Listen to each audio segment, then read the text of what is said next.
Praise the Lord. இன்றைய தியானம் பிரசங்கி 7:1-14 வரை. பரிமள தைலத்தை பார்க்கிலும் நற்கீர்த்தியும் ஒருவனுடைய ஜனன நாளை பார்க்கிலும் மரண நாளும் நல்லது. விருந்து வீட்டுக்கு போவதிலும் துக்க வீட்டுக்கு போவது நலம். இதிலே எல்லா மனுஷரின் முடிவும் காணப்படும்.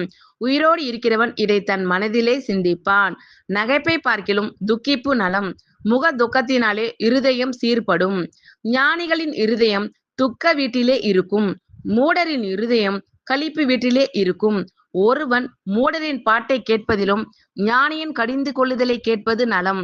மூடனின் நகைப்பு பானையின் கீழ் எரிகிற முள்ளுகளின் படபடப்பை போல் இருக்கும். இதுவும் மாயையே. இடுக்கனானது ஞானியையும் பைத்தியக்காரனாக்கும். பரிதானம் இருதயத்தை கெடுக்கும். ஒரு காரியத்தின் துவக்கத்தை பார்க்கிலும் அதன் முடிவு நல்லது.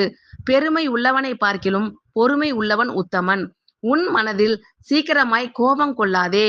மூடரின் நெஞ்சிலே கோபம் குடிகொள்ளும். இந்நாட்களை பார்க்கிலும் முன் நாட்கள் நலமாய் இருந்தது என்று சொல்லாதே. நீ இதை குறித்து கேட்பது ஞானமல்ல. சுதந்திரத்தோடே ஞானம் நல்லது. சூரியனை காண்கிறவர்களுக்கு இதனாலே பிரயோஜனம் உண்டு. ஞானம் கேடகம், திரவியமும் கேடகம். ஞானம் தன்னை உடையவர்களுக்கு ஜீவனை தரும். இதுவே அறிவின் மேன்மை. தேவனுடைய செயலை கவனித்துப் பார்.